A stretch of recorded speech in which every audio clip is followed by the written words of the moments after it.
يا شباب، في هذا المقطع عندي لكم طريقة لعب ألعاب البلاي ستيشن في الهاتف عن طريق محاكي شيكي لتشغيل ألعاب البلاي ستيشن عن طريق دراع التحكم. قبل بداية هذا المقطع لا تبخلوا علينا بزر اللايك والاشتراك بالقناة لكي يصلك كل جديد.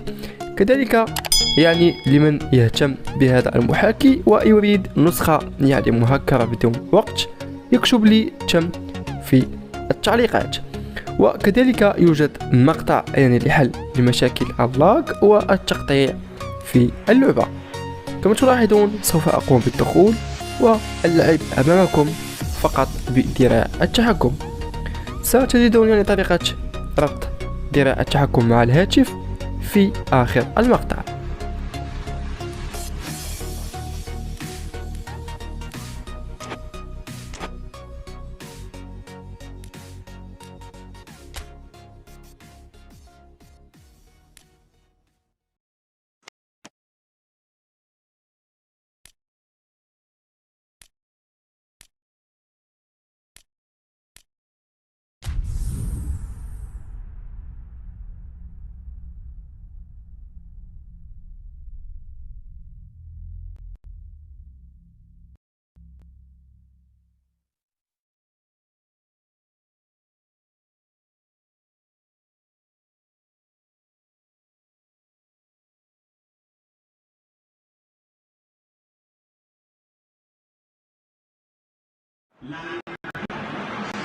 ليلة كبيرة جدا، أجواء مثالية جدا كما يقال.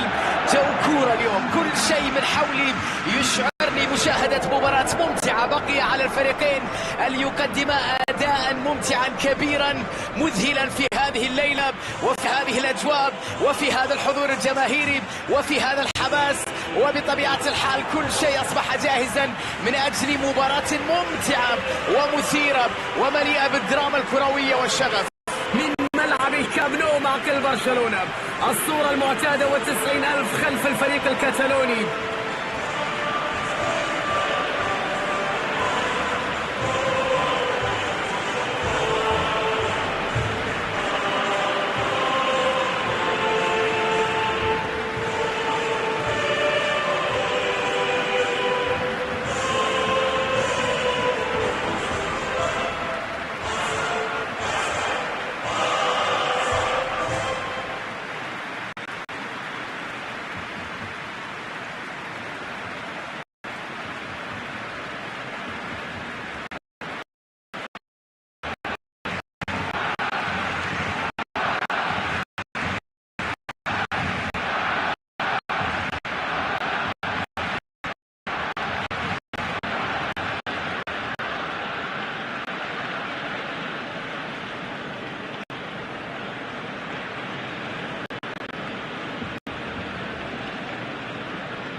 بداية أحداث اللقاء.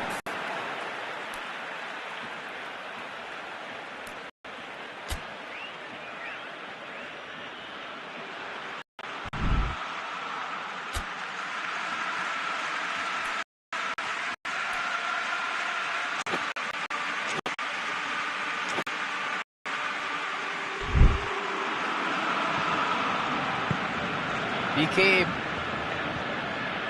سيرجي روبرتو، ميسي، فاتت ومرت وصلت إليه راكيتيتش، يحتسب الحكم ركلة حرة. ربما كان يستحق البطاقة لكن الحكم اختار انذار شفهي للاعب.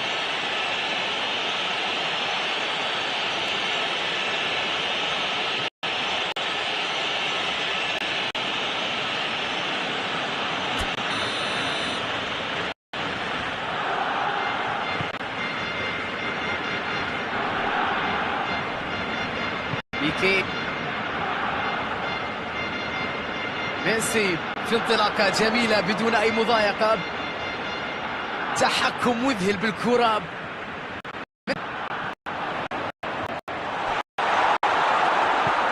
مودريتش، إيسكو،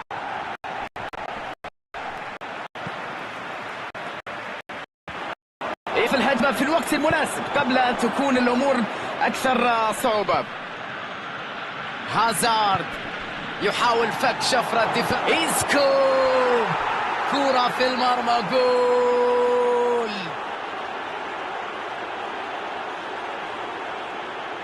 خذها مني ببساطة، هذه كرة لا تصد ولا ترد. حارس مين يا عم ممكن يرد هذه الكرة؟ هذه طريقها إلى المرمى مفتوح. مدريد هو صاحب الضربة الأولى، يلعبها طويل، لويس سواريز.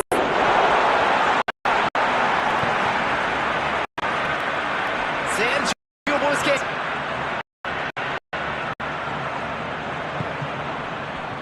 إمكانية مرتدة. مودريتش، تقدم جميل هنا، يمر يلعب كرة بينية إلى خارج أرضية الملعب، تحولت إلى رمية تماس.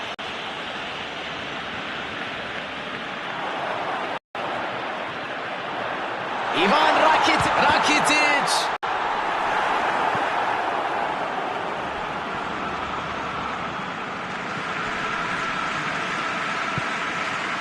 مودريتش، من سيستلم هذه التمريرة الطولية؟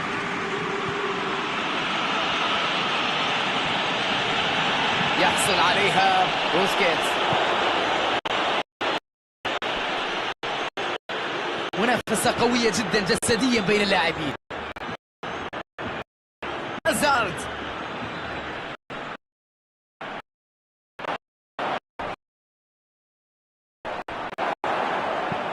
كرة إلى الأمام، سواريز،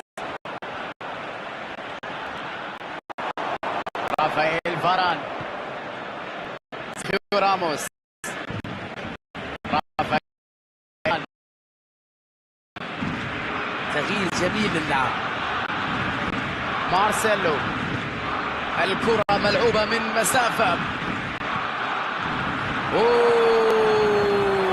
فرصة خطيرة. بوسكيتس يلعبها على اليمين، راكيتيتش وصلت إليه، تغيير اتجاه اللعب على اليمين. سيرجيو روبرتو،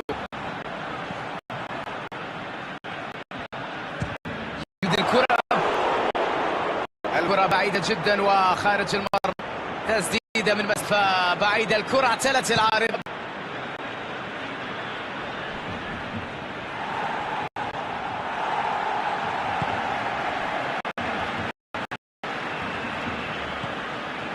لينجليت، سيرجيو روبرتو، ميسي يحاول أن يلعب كرة بينية، غريزمان يتحرك لوحده، يهاجم، لويس سواريز، مجهود رائع منه، كان جاهز ليلعب الكرة.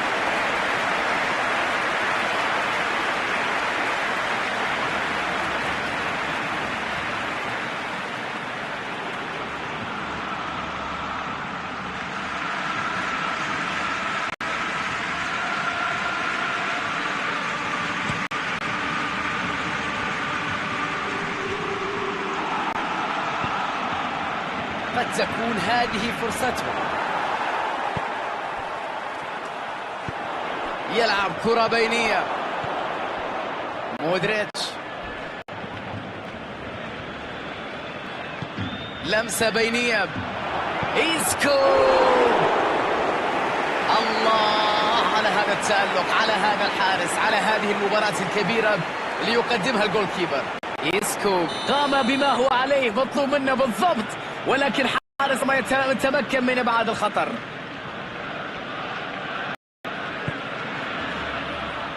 دفاع ينجح في ابعاد الكرة عن منطقة الخطر. احتكاك بدني كبير، التحام قوي بين اللاعبين هنا، يبحث عن المهاجم. رافائيل فاران.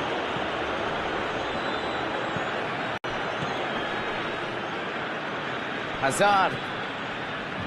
كروس.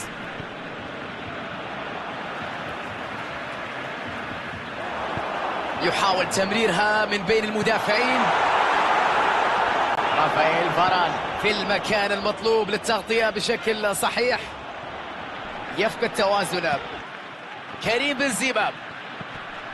فرصة هجوم معاكس. ضغط قوي وينجح في استعادتها.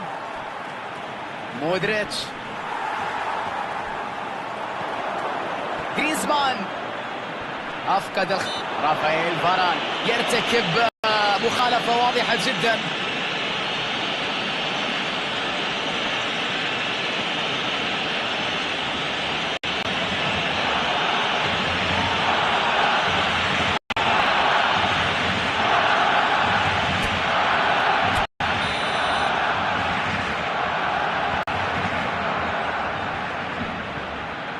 بوسكيتس. سيرجي روبرتو.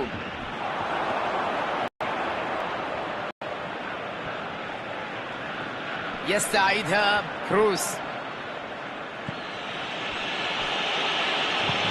يحاول أن يلعب كرة بينية.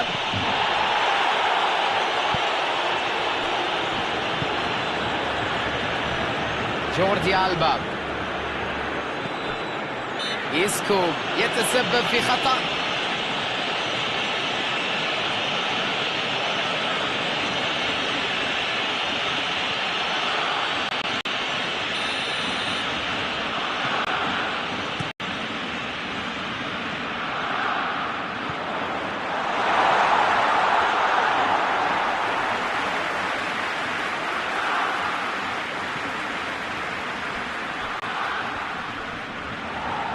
يتفوق في المواجهة البدنية على الكرة مع كرة خطيرة وفرصة للتسجيل.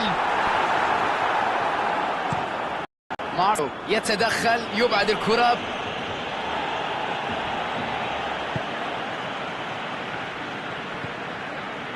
سيرجي روبرتو.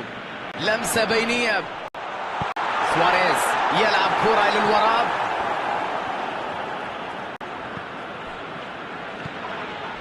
مارسيلو بضغط قوي تمكن من افتكاك الكرة. يحاول فك شفرة دفاع الفريق الخصم. إيسكو.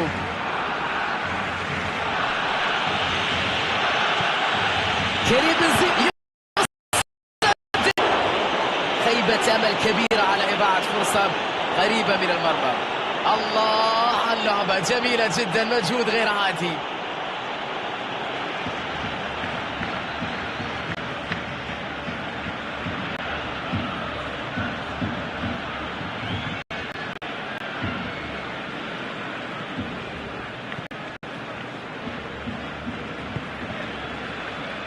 جوردي ألبا. غريزمان. سواريز. ليونيل ميسي. ليونيل ميسي.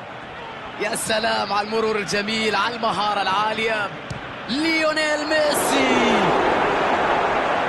أي تألق، أي تصدي، أي حارس مرمى. لقطة غير عادية وتصدي رائع من الحارس.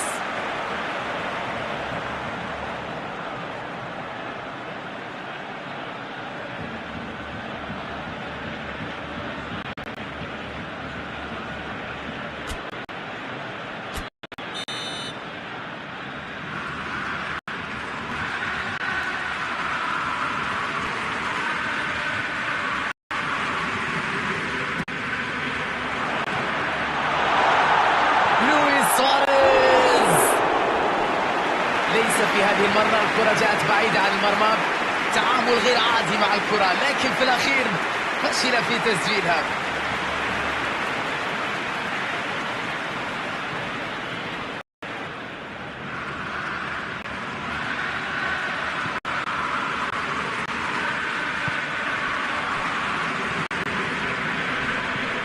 يرسلها بعيدا عن مناطق فريقه.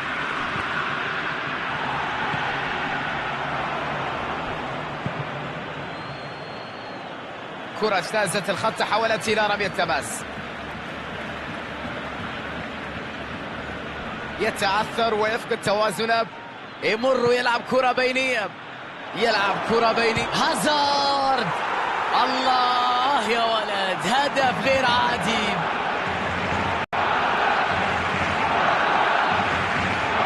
كرة لا يمكن أن تضيع.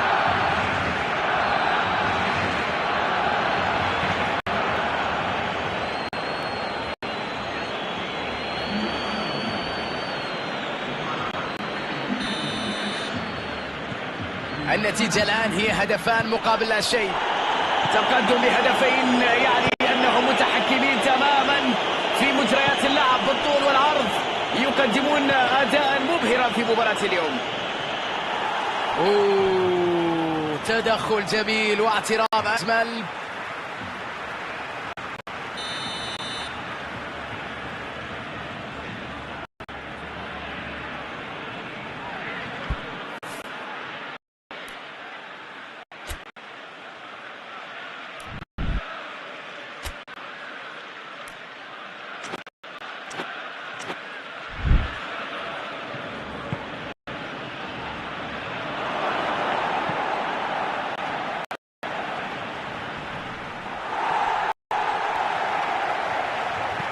يحاول فك شفرة دفاع الفريق الخصم، يسيطر على الكرة، فرصة سانحة للتسجيل. لويس سواريز، الكرة في المرمى، يا سلام. شوفوا الثقة التي يمتلكها، المهارة العالية اللي يمتلكها أمام المدافعين، تعامل مع الكرة بشكل رائع داخل منطقة الجزاء.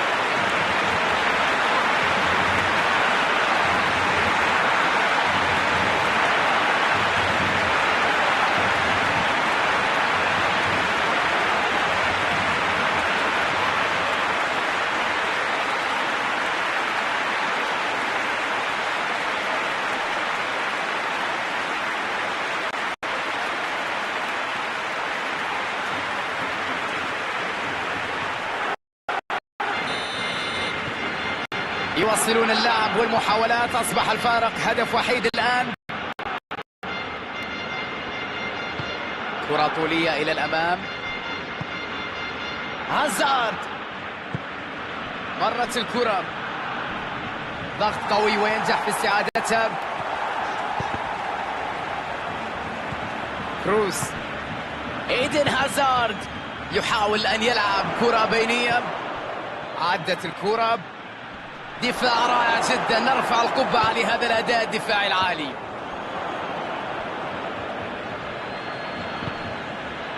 مرت الكرة بشكل جميل، يمر ويلعب كرة بينية.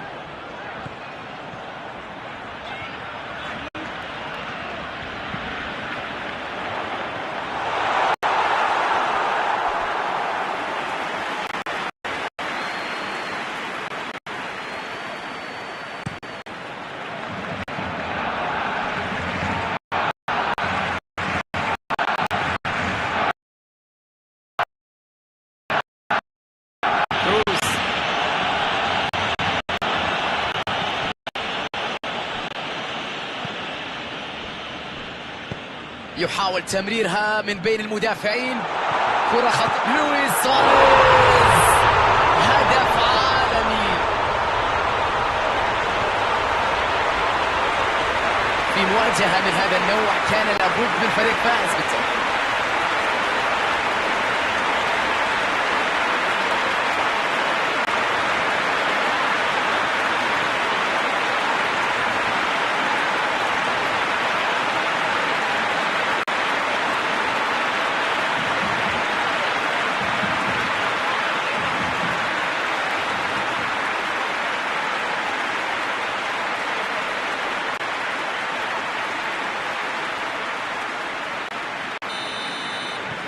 أزالوا فارق الأهداف الآن. رافائيل فاران، كروس، لعوبة إلى الأمام بسرعة، يتدخل ويقطع الكرة. الحكم يشير إلى وجود خطأ، ضربة حرة.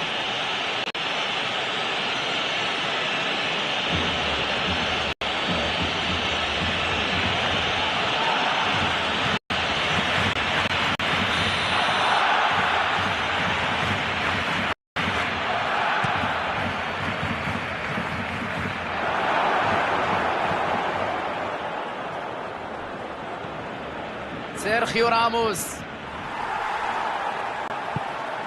كرة ملعوبة إلى سواريز. مخالفة واضحة جدا، ركلة حرة يحتسبها الحكم. لمسة بينية، اللاعب يستلم الكرة.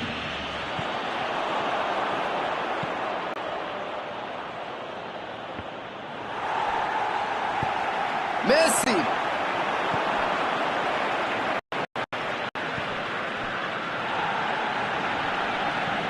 كريم بنزيما يستعيد الكرة مرة أخرى في طريقة إلى المرمى. إيسكو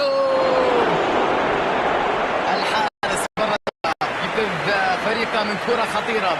تسديدة رائعة لكن تصدى أروع من حارس المرمى. ردة فعل في منتهى الروعة بصراحة. هذه ضربة رأسية، يلعب كرة جول.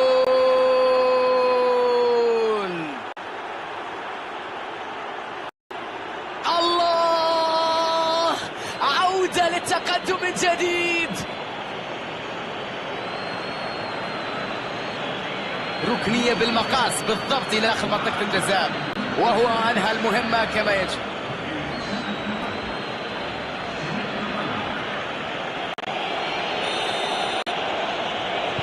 والآن يتقدمون في النتيجة بفارق هدف. يلعب كرة طويلة، يلعب كرة لويس سواريز. هدف لبرشلونة. برشلونة أحرزوا هدف التعادل الذي كانوا يبحثون عنه.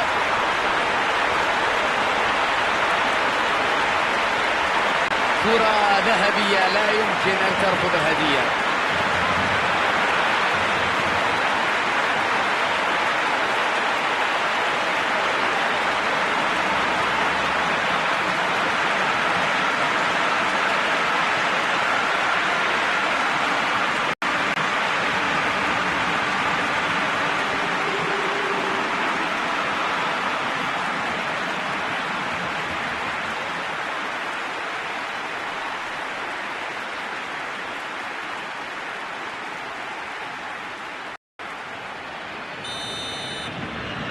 التعادل لا يزال مستمر. أظهروا أنهم قادرين على الرد سريعا بعد التأخر. توقيت الهدف مهم جدا قبل أن تتأزم الأمور. راكيتيتش يمر. سواريز يتسبب في احتساب المخالفة.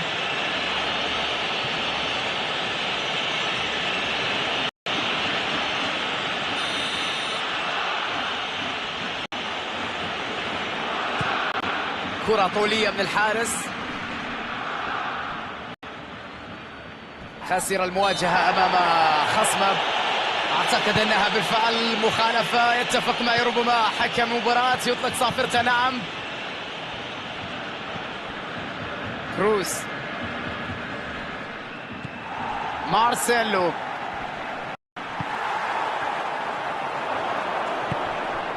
أنتوني غريزمان. بينية إلى سواريز. يعيدها إلى الحارس. ينجح في بعدها عن مناطق الخطورة.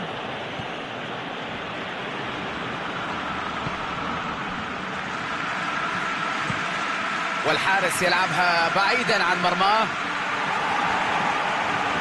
يمكنهم الانطلاقة في هجمة مرتدة. سيرجي روبرتو يلعبها لمنطقة الخطر. كروس. الآن فرصتهم للمرتدة. يسيطر على الكرة. مدريد يحصل على الكرة مرة أخرى. توني كروس.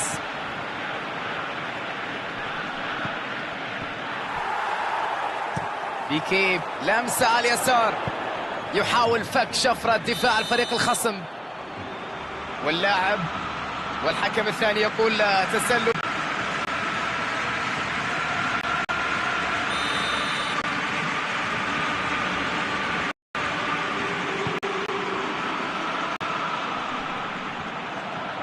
لويس سواريز. راكيتيتش يحاول أن يلعب كرة بينية. غريزمان، كرة لويس سواريز، كانت تحتاج إلى دقة أكثر.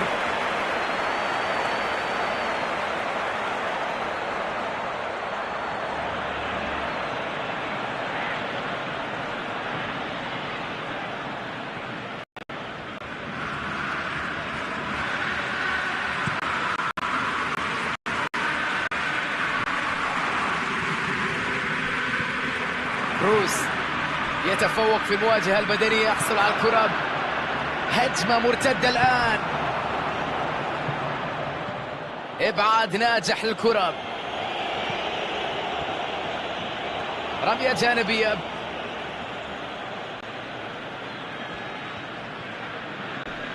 يحصل على بوسكيت، تدخل رائع قبل الوصول إلى المرمى. إيسكو،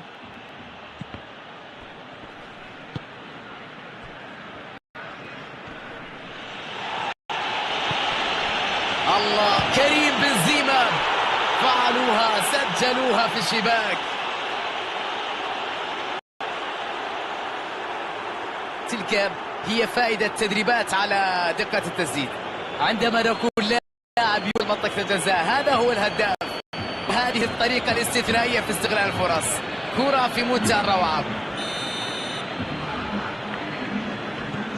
ولديهم تقدم بهدف وحيد. كرة طولان، تعود الكرة إليهم مرة أخرى. مودريتش يلعب كرة طويلة إلى المساحة الفارغة، يتدخل لينهي الهجمة قبل أن تشكل خطرا على فريقه. سيرجي روبرتو على تنفيذ الخطأ.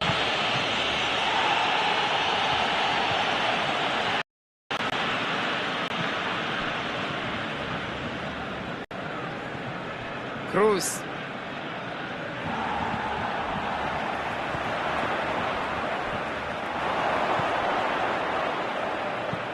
يلعبها طولية، يسعون لاستغلال المساحة الخالية.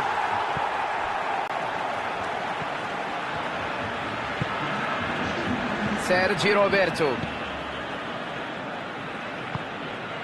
يقطعها في الوقت المناسب، أداء رائع جدا من المدافع. الله، ما أجمل هذه الكرة، ملعوبة إلى الأمام. غريزمان، هل ينجح لويس سواريز؟ الكرة في المرمى، يا سلام. برشلونة سجلوا هدف التعادل الآن.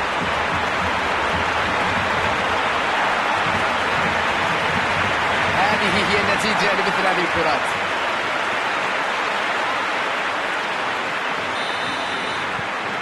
أزالوا فارق الأهداف الآن.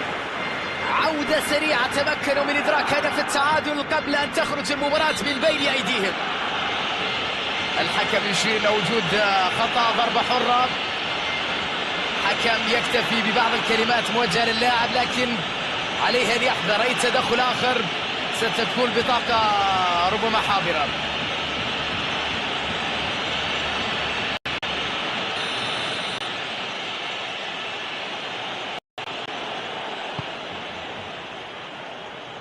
إيسكو، عدت الكرة، يفقد توازنه.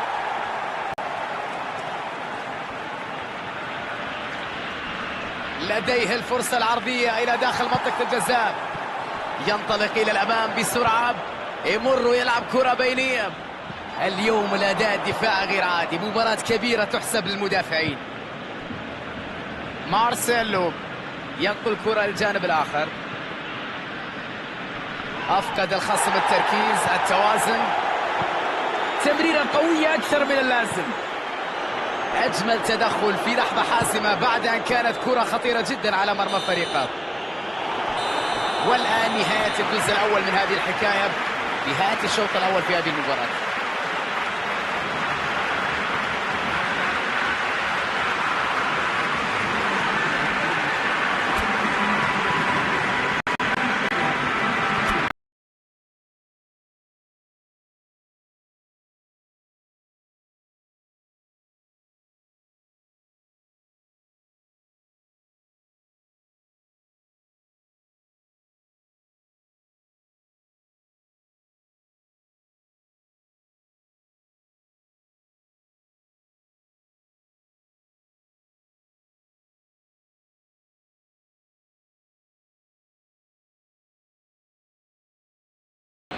ركلة البداية لمواصلة هذه المباراة. برشلونة قرر التغيير بين الشوطين. ماذا ينوي المدرب؟ ماذا ينوي هذا اليوم؟ هل سينجح؟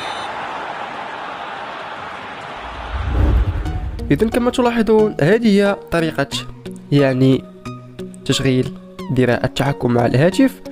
أول شيء سوف نقوم بتشغيل البلوتوث الخاص بنا، وبعدها نذهب إلى دراع التحكم، نقوم بالضغط هنا وهنا حتى يذهب لنا هذا الضوء كما تلاحظون، وبعدها سوف نقوم بالارتباط. هذا هو دراع التحكم، نقوم بالضغط عليه وسوف يرتبط معنا. كما تلاحظون أنا عندي جهاز تحكم ل PS4.